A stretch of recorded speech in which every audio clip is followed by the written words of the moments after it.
Selamat pagi dan salam sehat untuk kita semuanya. Pertama-tama yang kami hormati Bapak dosen pengampu, yaitu Bapak Imam Bagus Supantri, MSI Apoteker. Di sini kami dari kelompok 8 akan memaparkan hasil dari kerja kelompok kami, yaitu tentang jamur patogen, yaitu jamur Epidermophyton floccosum. Untuk itu, izinkan kami untuk memperkenalkan diri terlebih dahulu. Inilah tim kami. Yang pertama, Izinkan nama saya Ali Syahrizal Maha dengan NIM 211501013. Perkenalkan, nama saya Mariam Belen Stepu dengan NIM 211501056. Perkenalkan, nama saya Siti Reza Rashid dengan NIM 211501029. Dan perkenalkan, nama saya Tessa Rotua Victoria Sormin dengan NIM 211501055.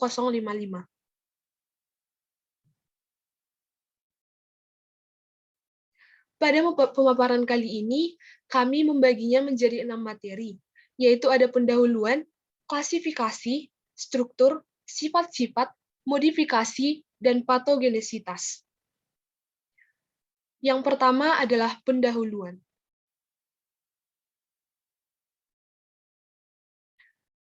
Jamur adalah mikroorganisme eukariotik yang bersifat heterotropik dan tidak termasuk dalam golongan tumbuhan.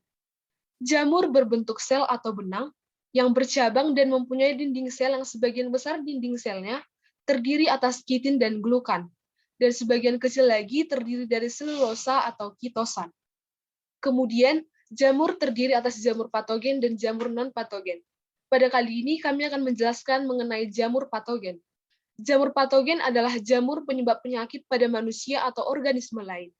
Jamur ini umumnya bersifat parasit, hidup dan berkembang dengan menyerap nutrisi dari lingkungannya ataupun dari organisme lain. Jamur adalah organisme yang dapat tumbuh secara alami, bahkan beberapa spesies dari jamur ini dapat hidup di kulit maupun organ dalam tumbuhan manusia. Salah satu jamur patogen pada manusia adalah jamur Epidermophyton floccosum. Jamur Epidermophyton floccosum ini adalah fungi penyebab penyakit kutu air. Fungi ini tumbuh di telapak kaki dan di antara sela-sela jari kaki. Fungi ini berisi cairan bening, dan penyakit kutu air ini sering dikenal sebagai tinea pedis atau athlete foot disease. Kemudian, klasifikasi dari jamur Epidermophyton floccosum.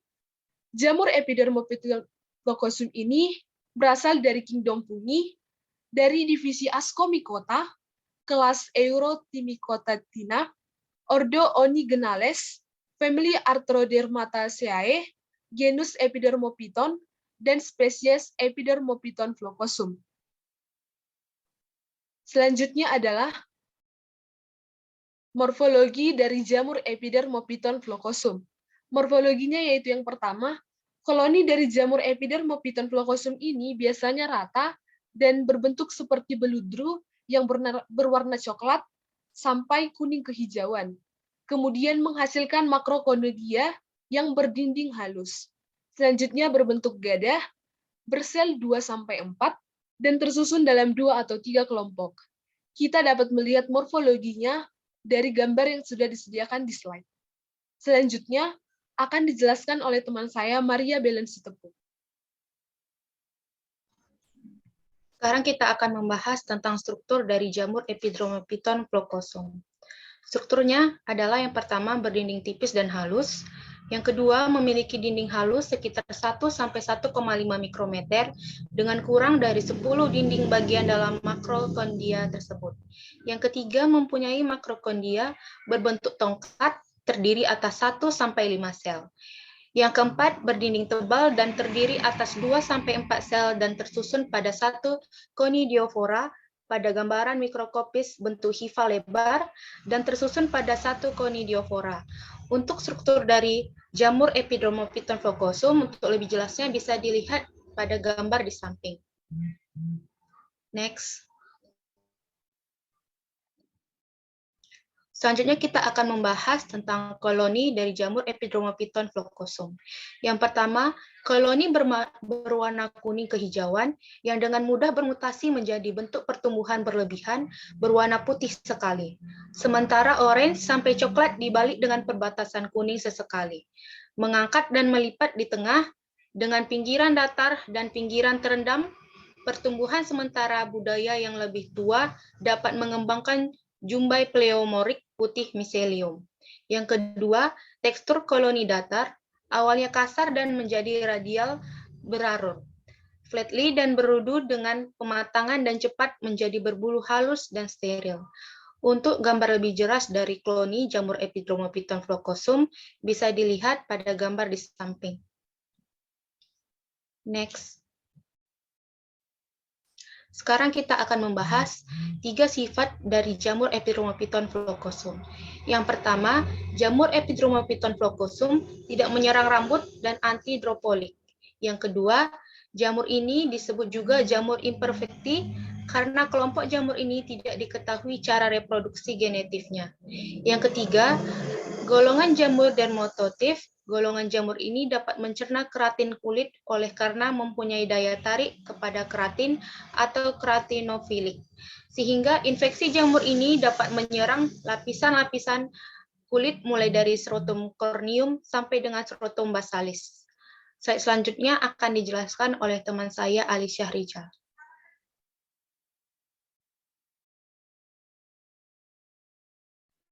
Kita akan membahas modifikasi. Metode yang digunakan adalah metode deskriptif dengan teknik pengambilan sampel purposive sampling dengan jumlah sampel 20. Pengumpulan data primer dilakukan dengan pemeriksaan langsung jamur secara makroskopis dan mikroskopis, serta data sekunder diperoleh dengan kuesioner. Apa-apa saja alatnya? Alat-alat yang digunakan pada penelitian ini adalah autoclave, skalpel, batang pengaduk, cawan Petri, Erlenmeyer, hot plate, inkubator, kaca arloji, kertas payung, lampu spiritus, OC bulat, oven, pinset, rak, tabung reaksi, dan timbangan analitik. Bahan-bahan yang digunakan. Bahan-bahan yang digunakan pada penelitian ini adalah alkohol sebanyak dengan alkohol 70%, aquades, antibiotik, chloramphenicol, media, sauboron, dextrose agar sampel kerusakan kulit. Next. Prosedur kerja isolasi sampel dan kultur murni. Sampel diambil secara aseptik. Sela-sela jari kaki yang telah disinfeksi dengan alkohol 70%. Kemudian diambil dengan menggunakan skalpel steril.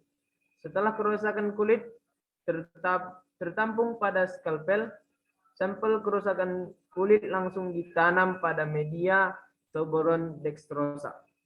Media diberi label nama dan nomor sampel. Media diinkubasi pada suhu kamar 25 sampai 28 derajat Celcius.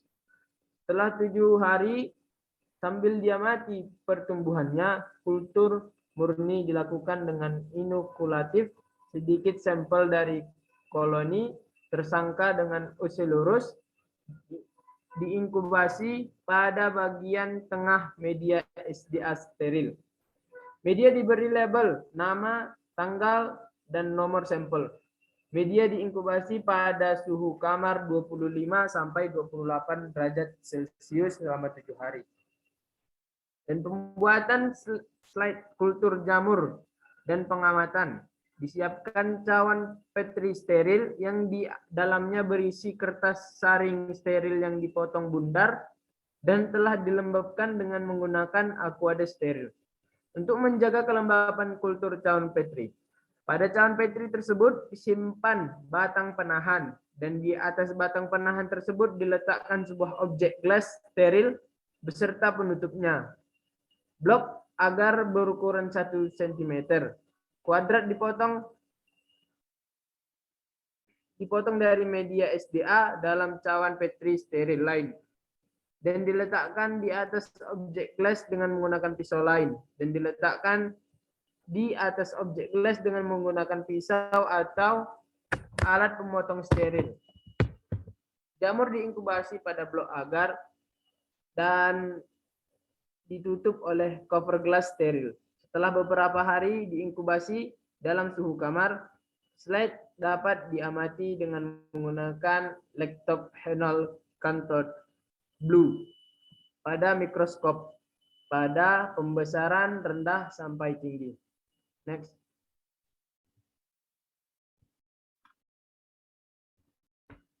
Modifikasi hasil dan pembahasan.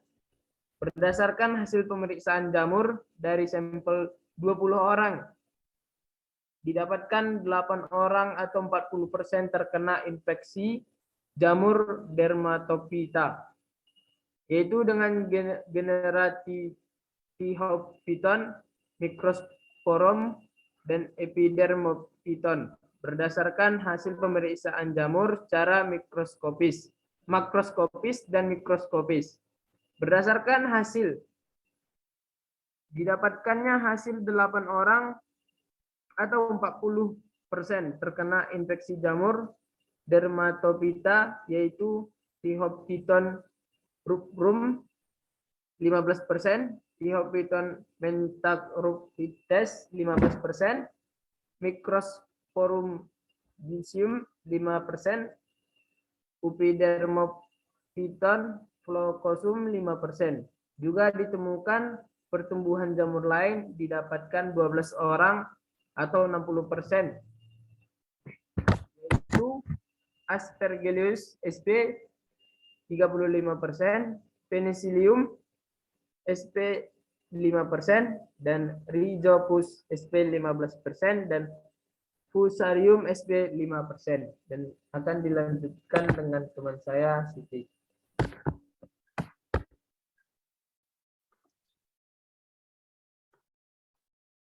Selanjutnya adalah patogenesitas.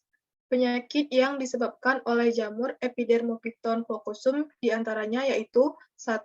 Tinea pedis atau penyakit kaki atlet dengan ciri-ciri rasa gatal pada jari kaki dan terjadinya lecet kecil. Jamur penyebab infeksi adalah jenis Trichophyton atau Epidermophyton flocosum. 2.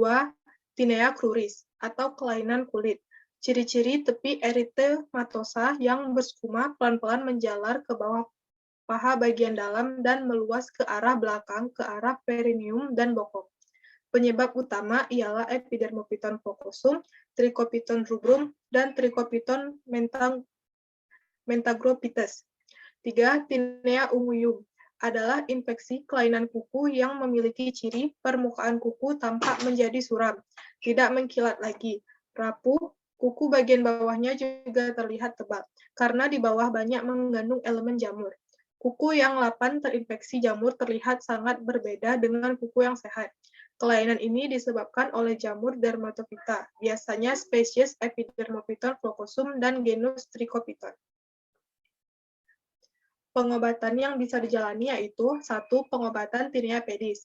Sekitar sepertiga kasus Tinea pedis sembuh tanpa obat.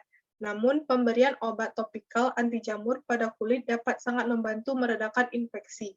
Beberapa pengobatan alami juga dapat dilakukan di rumah, seperti rajin mencuci kaki. Begitu juga dengan menjaga kebersihan kaos kaki dan sepatu. Hindari iklim lembab dalam ruangan penyimpanan sepatu, dan tambahkan larutan pemutih untuk mencuci kaos kaki atau sepatu. Pengidap juga dapat diberikan obat berupa potasium permanganat yang harus dilarutkan di dalam air sebagai pengganti obat anti jamur. Selain melawan infeksi jamur, obat-obatan ini juga dapat membantu meredakan peradangan dan rasa gatal akibat infeksi tersebut. 2. Pengobatan Tinea unguium. Pengobatan dapat secara topikal maupun sistemik, tetapi umumnya pengobatan topikal tidak efektif. Pengobatan topikal dapat diberikan bila hanya kuku yang terkena dan tidak sampai menyerang matriks kuku. Beberapa cara pengobatan topikal yaitu satu, cara klasik, menggunakan obat antidermatofit topikal dan sedapat mungkin menghilangkan bagian yang rusak, misalnya dengan pengikiran atau kuretase kuku.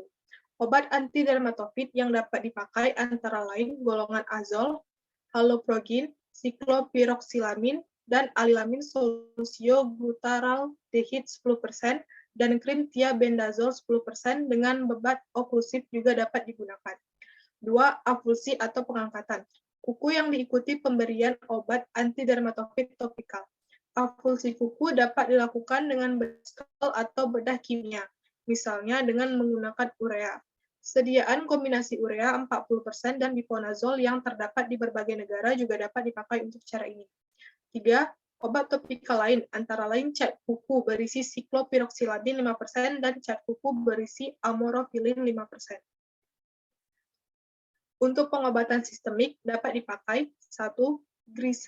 Griseofilpin 0,5 sampai 1 gram per hari. Untuk infeksi kuku tangan dibutuhkan pengobatan rata-rata 4 sampai 6 bulan. Sedangkan untuk kuku kaki 8 sampai 18 bulan. Tetapi keberhasilan pengobatan ini rendah dan rekurensi tinggi. Itraconazole. Semula dianjurkan penggunaan dosis 200 mg per hari selama 3 bulan pada infeksi kuku kaki. Akhir-akhir ini, penggunaan terapi puls 400 mg per hari selama seminggu tiap bulan memberi hasil baik dan rekurensi tinggi. 3. Terbinafin. Dosis 250 mg per hari selama 1,5 bulan pada infeksi kuku tangan dan selama 3 bulan pada kuku kaki. Sekian yang saya sampaikan. Saya kembalikan ke moderator.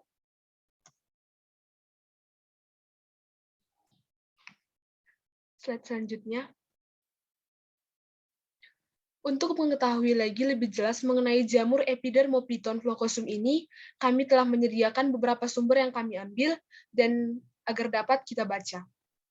Sekian hasil presentasi dan pemaparan yang dapat kami sampaikan, kiranya bermanfaat, dan mohon maaf apabila ada salah-salah kata dan pengucapan yang tidak jelas. Sekian dan terima kasih.